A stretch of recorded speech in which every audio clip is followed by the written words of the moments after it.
Bueno, entonces el día de hoy vamos a hablar sobre vibrio para hemolíticos en ostras crudas. Este sería la conformación de nuestro grupo y así se vería el contenido y la participación que aportó cada uno. El compañero Simón tiene la cámara prendida. Entonces, para empezar, el vibrio parahemolíticos es una bacteria gram negativa que se encuentra en las aguas submarinas, en ambientes marinos y costeros, tanto en aguas tropicales y templadas. Se considera como microbiota autóctona de muchos peces y mariscos. Posee un flagelo que le permite mantenerse en una natación libre y también que este le permita fijarse a superficies rugosas, más que todo en los mariscos, y generar una biopelícula. Debido a la actividad filtradora de los moluscos bivalvos, se encuentra mayor concentración en este tipo de animales, al igual que en gran concentración en el intestino de los peces. Se caracteriza por la producción de toxinas, son hemolicinas. En esta se encuentra la TDH y la TRH, en donde pues depende su virulencia de la acción de estas dos toxinas, y hay que tener en cuenta que no todas las cepas generan enfermedad. De igual forma, en cuanto al crecimiento e inactivación, lo más importante aquí es la temperatura del agua y del aire, que es el principal factor ambiental. Como lo podemos ver en la tabla, vemos que la temperatura presenta un rango muy amplio, pero tiene niveles óptimos de 37 grados, al igual que con el pH de 7.8 a 8.6, de salinidad de 1.5 a 3.0, actividad del agua 0.98, y en cuanto a la atmósfera se puede presentar tanto en aeróbico como en anaeróbico, pero lo principal es que sea aeróbico. De igual forma, esta bacteria se caracteriza porque es halófila, es decir, que requiere cloruro de sodio a una concentración mayor al 1% para poder sobrevivir. También se ha evidenciado que se detiene el crecimiento y se da la inactivación a temperaturas menores de 12 grados centígrados. Y también es curioso que el pH mínimo para su crecimiento va reduciendo a medida que la temperatura va llegando a la temperatura óptima, que serían los 37 grados. En cuanto a la inactivación, tenemos que hay varias formas. Lo ideal sería el tratamiento térmico a temperaturas de 65 grados a un minuto o de 55 a 2.5, pero se ha evidenciado que afecta las características organolépticas de este alimento, entonces las personas prefieren consumirlo crudo, por lo cual se debe mantener más que todo en un enfriamiento constante en refrigeración, ya sea de 0 a 4 grados o congelar a menos de 18 grados. Esto no va a eliminar las bacterias, pero sí va a reducir su población de 10 a 100 veces. De igual forma, se puede inhibir el crecimiento con conservantes, más que todo para alterar su pH, y desinfectantes como cloro o yodoformo, pero la única forma de evitar que se prolongue la población de esta bacteria sería mediante la refrigeración o al congelar las ostras. Los factores que condicionan el crecimiento del patógeno según las características y producción del alimento son básicamente el factor intrínseco, el extrínseco y el relacionado un poco a la manipulación y el manejo de la ostra. El primer factor, el intrínseco, está enfocado principalmente en la temperatura, en donde a mayor temperatura la ostra tiende a tener un mayor crecimiento, perdón, el patógeno tiende a tener un mayor crecimiento. Su temperatura óptima de crecimiento es de 30 a 35 grados centígrados y pues tiene una capacidad muy alta, o sea, entre mayor temperatura, mayor crecimiento del patógeno. Cuando hay bajas temperaturas, el crecimiento se inhibe, más no es como una garantía de que no se vaya a activar nuevamente. Por lo tanto, en la cadena productiva, la parte más importante a tener en cuenta es la parte de la cadena de frío. Asimismo, también hay otro factor intrínseco de la ostra, es decir, propia de la ostra, que es halófila, en donde necesita sal para sobrevivir. Sin embargo, este no es un factor que afecte un poco si la bacteria va a sobrevivir o no, ya que en sí ella mantiene su salinidad dentro de sí misma. Estas características que tiene la ostra hacen que sea un reservorio natural del patógeno. Entonces, la composición de la ostra, que es de aguas, proteínas, nutrientes y glicógeno, es muy apto para que diferentes bacterias, sobre todo la que estamos hablando en el día de hoy, sea óptima para crecer. Viven en aguas salinas, entonces ya dijimos que la bacteria es halófila, es decir, necesita sal para sobrevivir. Entonces, el ambiente de la ostra, que es el mar, pues promueve su crecimiento.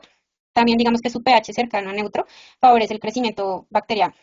Y pues generalmente estas condiciones hacen que el consumidor, que generalmente lo consume crudo, hace que como no hay un aumento de temperatura y la bacteria pues puede crecer, que pues el consumidor se pueda contaminar. En cuanto a los factores extrínsecos, hay dos. El primero es el del medio ambiente, básicamente lo que ya mencionaba, ellos viven en un ambiente óptimo para crecer en el fondo del mar, que es básicamente la temperatura ambiental y el agua. Entre mayor temperatura ambiental y la del agua, hay mayor crecimiento de la bacteria. La salinidad del medio, que pues como ya mencionaba, pues es óptima para el crecimiento de la bacteria. Entre más corrientes marinas y mareas, hay mayor crecimiento de la bacteria debido a la propagación. La contaminación ambiental, básicamente si hay mayor contaminación, hay mayor prosperación de la bacteria. La calidad del agua, la estacionalidad, es decir, esta bacteria, cuando hay épocas de primavera o verano, tiende a aumentarse pues su propagación y generalmente también más adelante van a explicar, me imagino que lo de los brotes. Más radiación solar, pues básicamente lo de la temperatura. Y pues la ubicación geográfica, que generalmente esta bacteria se da más en lugares donde hay altas temperaturas. Esta bacteria pues tiende a ser o se puede quedar como reservorio en sedimentos y reactivarse cuando la temperatura sea óptima y cuando haya como aguas cálidas y haya un ambiente óptimo para su propagación. En la producción, si las personas no hay un buen lavado, o sea, si las personas en la producción, la parte de producción agrícola o la producción, digamos aquí en este caso pesquera, no hay un buen lavado y lavan con agua contaminada, pues la bacteria se propaga. Si se expone al aire por muchísimo tiempo, la bacteria también pues aumenta. Las prácticas de manejo en cultivo, entre más extensivo, generalmente pues la bacteria se propaga, y la exposición al sol pues del cultivo también es un factor de riesgo. En cuanto a la segunda parte de la cadena productiva, que es la industria alimentaria, tenemos estos factores de riesgo, que son básicamente que si se rompe la cadena de frío, es decir, tanto en la refrigeración o la congelación, pues el patógeno puede propagarse. La contaminación cruzada, en donde si en algún momento hay una manipulación inadecuada de la gente que está manipulando las ostras, y pues hay entre crudo y cocido en algún momento, pues puede generar una contaminación. El tiempo sin refrigeración, la exposición al aire. En cuanto a la comercialización o venta, los factores de riesgo están asociados en el tiempo en los cuatro componentes, es decir, en la distribución, en la manipulación, el transporte y almacenamiento. Si no hay un tiempo adecuado de refrigeración o congelación en estas cuatro partes, pues va a propagarse la cadena. Primero es importante entender que dentro de la ostra existe una microbiota natural. Esta microbiota puede competir con el patógeno por nutrientes, pero en algunos casos también puede favorecer su persistencia, lo que convierte a la ostra en un ecosistema bastante complejo. Otro aspecto clave es la formación de biopelículas. Estas estructuras permiten que la bacteria se adhiera a superficies y aumente su resistencia frente a cambios de temperatura o procesos de desinfección, dificultando así su eliminación. También debemos considerar el estrés en la ostra, que puede generarse por manipulación, cambios ambientales o la misma cosecha. Este estrés debilita sus mecanismos de defensa y favorece la proliferación bacteriana. Además, no todas las cepas de vibrio representan el mismo riesgo. Existen variaciones genéticas que hacen que algunas sean más virulentas o adaptables. En esta segunda parte se abordan otros factores que también condicionan el crecimiento de este patógeno, especialmente relacionados con producción y ambiente. Primero, pues la depuración, que es un proceso usado para limpiar moluscos, no es completamente efectiva contra vibrio, y esto significa que el riesgo puede mantenerse incluso después de este tratamiento. Otro aspecto relevante es la fisiología de la ostra. La disponibilidad de nutrientes como hierro y compuestos nitrogenados pueden favorecer directamente el crecimiento del patógeno. Así también el cambio climático juega un papel importante. El aumento de la temperatura del agua y eventos extremos están generando un incremento de brotes en zonas donde antes no eran comunes. Y en cuanto a la producción acuícola, factores como el tipo de cultivo, densidad de siembra y calidad del agua influyen directamente en la carga bacteriana, como ya se mencionó. Por ejemplo, pues altas densidades pueden aumentar la materia orgánica y favorecer este crecimiento bacteriano. Estos efectos que va a causar el patógeno van a depender principalmente de la vía por donde el patógeno ingrese pues, al organismo, porque depende de la estructura que llega y donde libera sus toxinas. Por lo general, en la mayoría de los casos, las toxinas, el patógeno ingresa pues, por alimentos contaminados y llega al tracto gastrointestinal, en donde se da pues, como todo el ambiente para que él, se disemine y pueda acabar de desarrollar su ciclo liberando las toxinas. Pero también otra vía de ingreso es por el contacto directo con heridas en ambientes donde el patógeno está presente, pues como han mencionado que el patógeno se encuentra en el mar, entonces esa sería pues otra de las vías de ingreso. Los síntomas más comunes, pues como les mencioné, van a ser síntomas gastrointestinales. Estos síntomas gastrointestinales principalmente van a ser dolor abdominal, náuseas, vómito, fiebre, diarrea y ya pues un poquito más general dolor de cabeza. El patógeno pues, puede translocar sus toxinas a la sangre o si ingresa por contacto directo a la sangre nos puede causar una sepsis y allí es donde vamos a ver otros signos como la deshidratación, hipotensión y acidosis. Pero realmente es muy poco reportado, incluso pues la letalidad es muy baja y por lo general es pues, cuando se da en complicaciones asociadas al patógeno. Bueno, el primer brote reportado se dio en Japón junto con con un cuadro de gastroenteritis y fue en el año 1950. Fueron 272 personas afectadas, 20 fallecieron y cabe resaltar que a partir de 1996 en la India hubo un tipo de Vibrio hemolíticus que fue el O3K6 y fue el causante de aproximadamente un 50-80% de los casos de gastroenteritis. Y luego ya se convirtió pues como en el responsable del aumento de casos de gastroenteritis en otras regiones de Asia y de hecho por este tipo es considerado pues como endémico en Asia. En Australia en 2024 se identificaron 35 casos de gastroenteritis. De estos 30 se vincularon al consumo de ostras en Nueva Gales del Sur por una ola de calor marina que hubo durante el verano de 2023-2024. También se presentó un brote nacional de infecciones entéricas que fueron causadas por el Vibrio hemolíticus en Australia. Esto fue en septiembre de 2021 y enero de 2022. donde se afectaron 268 personas y el 97% informaron haber consumido ostras cultivadas en Australia. En el año de 2006, entre mayo y julio, hubo también un brote en Estados Unidos por el consumo de almejas y ostras contaminadas, donde se reportaron 177 casos de infección en Nueva York, Oregón y Washington. El mayor brote reportado en Estados Unidos fue en 1998. Este brote se dio por consumo también de ostras crudas en la bahía de Galveston, en Texas, y fueron 416 casos.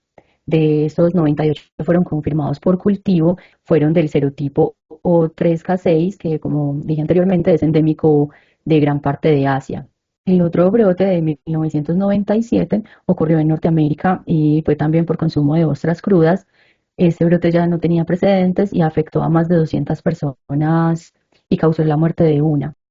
Ya las alertas sanitarias como tal, hubo una que fue en 2023, que la FDA advirtió que se debían retirar las ostras de la compañía canadiense por la detección de altos niveles de vibrio por hemolíticos y se instó a restaurantes y consumidores que adquirieron ostras en este lugar para no servir ni consumir el producto por los riesgos de gastroenteritis. Ya en 2021 y 2023 pues entre estos años hubo múltiples alertas por ostras contaminadas provenientes de México, Canadá y el Golfo de Estados Unidos. Bueno, en Colombia sí hay presencia del Vibrio hemolíticos en ostras y también en otros moluscos bivalvos, especialmente en la región del Caribe. Esto sí representa un riesgo para la salud, pero no lo considera, pues no han sido como brotes masivos.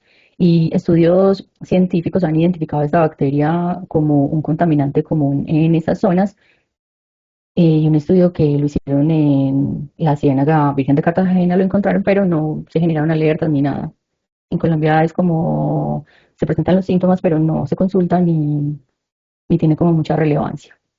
Bueno, entonces en cuanto al proceso que hicimos de Risk Ranger, en cuanto al vibrio para hemolíticos en ostras crudas, tenemos que la primera pregunta es, Bueno, la severidad del peligro. Acá consideramos pues que el peligro tenía una severidad moderada porque los riesgos que se causan pues a la salud principalmente pues no la comprometen mucho. Es una enfermedad que se denomina como autolimitante, o sea que pues sí genera malestar, genera signos, pero en la mayoría de los casos pues hay un curso, pero la enfermedad por sí sola pues pasa y no genera pues mayor cosa.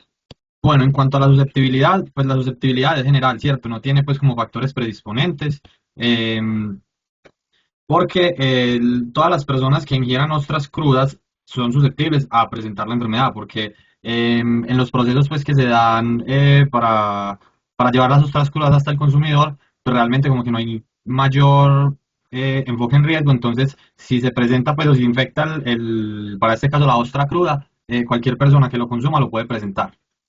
Y la frecuencia de consumo, nosotros pues hallamos que las ostras son consumidas pues generalmente o la ciudad que más reporta consumo es en Santa Marta, pero se encontraron pues muchos datos de que se enviaban hacia restaurantes de alta cocina en Bogotá y en Medellín y que aquí pues como que también en estas ciudades también había un alto consumo de este alimento, ¿cierto? De las ostras crudas, pero a nivel general se da más en zonas costeras.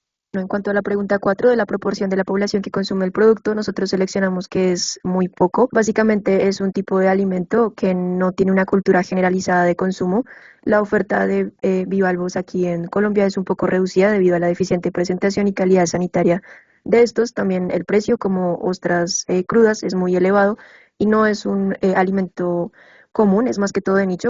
En esta diapositiva se presenta el tamaño de la población consumidora que tomamos en referencia a la ciudad de Santa Marta. Cuenta con una proyección DANE para este año de 590.000 habitantes. Primero es importante aclarar que el DANE no reporta datos específicos sobre el consumo de ostras, ya que estas se incluyen dentro de la categoría general de mariscos. Se tomó a Santa Marta dado que tiene una economía más ligada a la pesca y el turismo, lo que permite un acceso más directo a productos marinos frescos. Esto favorece un mayor consumo per cápita de ostras, especialmente en contextos tradicionales. Sin embargo, una ciudad como Barranquilla también tiene una mayor población y una economía robusta, lo que se traduce en un mayor consumo total de alimentos, incluidos los mariscos. En otras palabras, pues Barranquilla puede consumir más en términos absolutos, pero Santa Marta probablemente es el consumidor de más ostras por habitante. Esto muestra cómo los factores culturales, geográficos y económicos influyen en los patrones. En cuanto a la probabilidad de contaminación del producto crudo por porción, colocamos que es común. Teniendo en cuenta que este producto, y bueno, la bacteria, el Vibrio parahemolyticus, es un microorganismo propio de los ambientes marinos, es decir, hay una asociación elevada a los moluscos bivalvos que son filtradores y se da este acúmulo en su organismo. La contaminación en este caso no sería de forma accidental, ya que pues se considera como microbiota natural y es muy frecuente su presencia en varios organismos acuáticos. De igual forma, la contaminación depende más que todo de las temperaturas, como lo habíamos dicho antes, al momento de la cosecha, el transporte, el tiempo y temperatura de almacenamiento y más que todo el manejo de la cadena de frío. En cuanto al efecto del procesamiento, marcamos que el proceso no tiene efecto en los peligros, ya que como bien se explicó desde el principio, es un alimento que se consume de forma cruda, es decir, no tiene un procesamiento específico, pero como procesamiento en general, pues no procede ningún tipo de cocción o eliminación de la bacteria que sea 100% letal. Y de igual forma recalcamos que hace parte de la microflora comensal de las ostras, por lo cual es común su presencia. Para la pregunta sobre la posibilidad de recontaminación después del procesamiento, contestamos sí. Si es posible una recontaminación, aunque sabemos que no tiene procesamiento, es muy fácil también que pueda proliferar las bacterias ya existentes por un mal procesamiento, mala manipulación, falta de higiene, contaminación cruzada, no, si no hay control en la temperatura al momento de la manipulación. ¿Qué tan efectivo es el sistema de control del proceso? Pusimos controlado. Sí hay sistemas o protocolos pues, como de manejo de las ostras post cosecha, pero va muy ligado al tiempo y la temperatura después pues, de sacarlos del mar. Lo ideal es mantener una temperatura adecuada, cumplir también con los protocolos de congelamiento rápido, pero esto casi no se cumple. Entonces, teniendo en cuenta lo anterior, el sistema de control postproceso es moderadamente efectivo porque sí influyen las medidas de refrigeración y el manejo sanitario pues como tal. En la pregunta, el aumento en el nivel de contaminación, por una intoxicación al consumidor, la FDA sugiere un límite de seguridad de 100.000 células por gramo en los mariscos listos para consumo. Y en Japón también ya se vio que incluso con niveles menores ya se puede estar presentando cuadros de gastroenteritis en los comensales. En cuanto a la última pregunta del efecto de la preparación antes de consumir, básicamente elegimos que la propagación del alimento tiene no efecto en los peligros, principalmente porque este alimento tiende a consumirse o su patrón de consumo tiende a consumirse de forma cruda, como nos dice la Organización Mundial de la Salud y la CDC. Hay diversos estudios que indican que el principal riesgo de infección por vibrio es asociado al consumo de ostras crudas. Sin embargo, debido a la cultura, al turismo y al ser un sustento económico en Santa Marta o el Caribe colombiano, pues la gente, a pesar de este riesgo, tiende a consumirla de forma cruda y sin ninguna preparación. Por lo tanto, no hay ningún riesgo en ese caso. Además de eso, hay un uso inadecuado de ciertos tabús o métodos ineficaces que cree la gente del Caribe que inhibe la contaminación de la bacteria al alimento, que es básicamente prácticas donde usan limón o vinagre o alcohol, y la gente tiende a creer que eso disminuye el patógeno. Bueno, entonces en cuanto a los resultados, obtuvimos que la probabilidad de enfermedad por día, al igual que la probabilidad de enfermedad en la población, son muy bajas, pero tenemos que el resultado en general de probabilidad de riesgo es del 48. Básicamente esto se explica ya que puede llegarse a aumentar el riesgo debido al consumo crudo del alimento, debido a la presencia natural también del vibrio en este alimento de forma cruda, también que las aguas tropicales son más favorables debido a que hay una temperatura más elevada, constante, y no hay una etapa de eliminación, por así decirlo, es decir, la cocción o algún tipo de procesamiento antes del consumo que pueda mejorar la disponibilidad de la bacteria. De igual forma puede disminuir el riesgo, ya que el consumo en la población es bajo, es un producto de nicho, es decir, que lo consumen más que todo turistas o en restaurantes, pues más que todo de alta cocina y estratos socioeconómicos altos. Entonces la exposición es más que todo limitada a unos ciertos consumidores y no a la totalidad de la población. En cuanto a esta diapositiva en donde se integran los resultados de análisis de riesgo y los factores estudiados, un valor como el que arrojó el 48 en la herramienta de Risk Ranger indica un riesgo microbiológico moderado. Esto significa que existe una probabilidad relevante de la enfermedad en la población, especialmente si no se aplican medidas de control adecuadas. Esto nos lleva a una conclusión importante, que es que el crecimiento de este patógeno no depende únicamente de factores clásicos, sino de un sistema complejo donde interactúan el ambiente, la ostra y las prácticas de producción. Además, cuando analizamos el consumo, vemos que existe una relación directa entre el riesgo y los patrones alimentarios. Por ejemplo, en ciudades como Santa Marta, donde el consumo de otras pescas es más frecuente, el riesgo puede ser mayor si no se controlan adecuadamente estos factores. En conclusión, La seguridad alimentaria en este caso requiere un enfoque integral que incluya un control en la producción, el manejo post cosecha y la educación del consumidor. Bueno, finalmente pues para concluir, entonces tenemos que el procesamiento actual de las ostras crudas no se hace como en base al riesgo que se representa, ¿cierto? No hay un análisis de riesgo o el procesamiento no tiene este enfoque, ¿cierto? Esto puede deberse a la baja severidad de la enfermedad, pues, de la presentación promedio de la enfermedad. Y para Colombia, pues realmente el patógeno, el Vibrio parahemolítico, no tiene tanto impacto epidemiológico. Puede ser por varios factores, ¿cierto? Por falta de consultar a los pacientes, porque los signos no son específicos y entre otros, ¿cierto? Se sugiere como fortalecer de pronto protocolos en laboratorio y educación sanitaria y de pronto así podríamos como evaluar un impacto verdadero. Por ahora es una enfermedad que está como, una patología que está como poco reportada. Las medidas pues, se basan principalmente como en las normas generales que requiere la comercialización o el procesamiento de moluscos, ¿cierto? Nuevamente, pues se busca más como simplemente cumplir una norma establecida y no se trasciende como de este punto. Bueno, encontramos que el consumo crudo es uno de los puntos críticos porque es una práctica pues que se hace, ¿cierto? Es común la práctica que se consuman las ostras crudas. También pues está comprobado que la cocción, una buena cocción, es la medida más efectiva para eliminar la presencia del vibrio. Y cuando se presenta el consumo crudo, las barreras de seguridad contra el patógeno pues se anulan. Y ya pues como a nivel general, el sistema pues actual reduce los riesgos, pero no lo elimina. Por lo tanto, pues no se puede garantizar una inocuidad en cuanto a este alimento, especialmente pues obviamente en el consumo de las ostras crudas específicamente. Y el proceso por el que pasan las ostras para su consumo en crudo es insuficiente. O sea, el riesgo sigue estando presente y no se puede manejar de esa forma. Eso sería todo.